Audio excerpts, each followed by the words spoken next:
Hi friends, welcome to விதைகள் study centre. So இந்த செஷனில் நம்ம எம்ஆர்பி ரெக்ரூட்மெண்ட் பற்றி தான் பார்க்க போகிறோம். உங்களுக்கே தெரியும், நேற்றைய தினம் வந்து எம்ஆர்பி நோட்டிஃபிகேஷன் வந்திருக்கு. So dental for the post of assistant surgeon டென்டலுக்கு வந்து வந்திருக்கு. ஓகே, எக்ஸாம் டேட் எப்போ அப்படின்னு பார்த்தீங்கன்னா 24th ஏப்ரல் 2025. ஸோ நமக்கு ஒரு 25 டேஸ் இருக்குன்னு கூட வச்சுக்கலாம். அதை விட கம்மியான டேஸ் தான் வந்து நமக்கு இருக்கு. ஸோ இதில் வந்து தமிழ் எலிஜிபிலிட்டி டெஸ்ட் வந்து 9லேருந்து 10 o'clock வரையில் நடக்குது. உங்களுக்கு 15 மினிட்ஸ் தான். அதுக்கப்புறம் சப்ஜெக்ட் பேப்பர் 10:15லேருந்து 12:15 வரையிலும் இருக்குது. ஓகேங்களா? ஸோ உங்களுக்கு நல்லாவே தெரியும், நீங்கள் ஓரளவு சப்ஜெக்டில் வந்து கோரில் வந்து ப்ராக்டிஸாக இருப்பீங்க. தமிழ் எலிஜிபிலிட்டி டெஸ்ட்டுக்குமான கிளாஸஸ் வந்து நம்ம வந்து கண்டக்ட் பண்ணிட்டு இருந்தோம். ஸோ அதோட டீட்டெயில்ஸ் தான் நான் இப்போ வந்து சொல்ல போகிறேன். உங்களுக்கு இப்போ இருக்கிற இந்த 20 டேஸில் நீங்கள் என்ன பண்ணணும் அப்படின்னா, நீங்கள் எந்த அளவுக்கு மெயின் பேப்பருக்கு வந்து ஃபோக்கஸ் பண்ணுறீங்களோ அதே அளவு தமிழ் எலிஜிபிலிட்டிக்கு ஃபோக்கஸ் பண்ணணும்.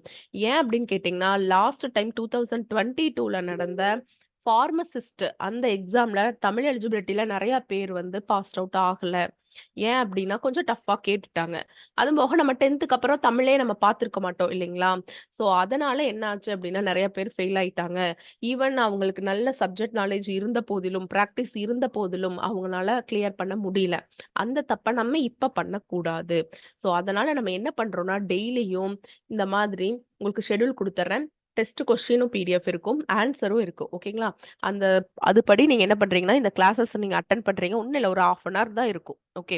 டோட்டலா பார்த்தீங்கன்னா, ஒரு 24 கொஸ்டின் தான் இருக்கும். 24 கிளாஸஸ் தான் இருக்கும்.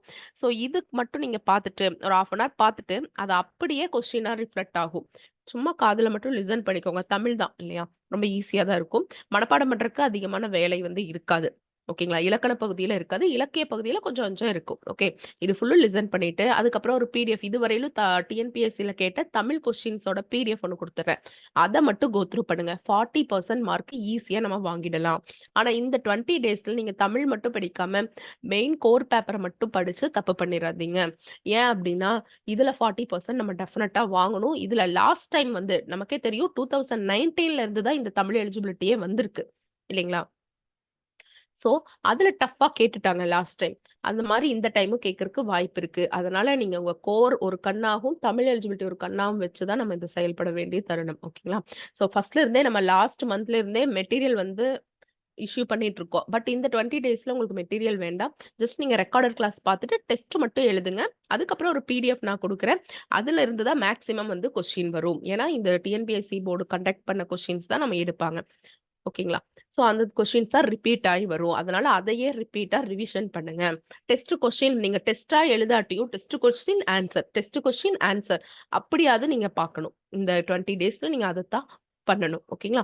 இதோட டீடைல்ஸ், ஷெட்யூல் இதெல்லாம் வேணும் அப்படின்னா, டிஸ்கிரிப்ஷன்ல இருக்கிற நம்பருக்கு வந்து கால் பண்ணுங்க. 7867ன்னு ஸ்டார்ட் ஆகும். நம்பருக்கு கால் பண்ணுங்க. நான் மத்த இந்த நம்பருக்கு கால் பண்ணுங்க. நான் மத்த டீடைல்ஸ் வந்து சொல்றேன். ஓகேங்களா? ஸோ நீங்க டெஃபினட்டா உங்க கோர் பேப்பரையும் பாருங்க. தமிழ் எலிஜிபிலிட்டி பேப்பரையும் பார்த்துடுங்க.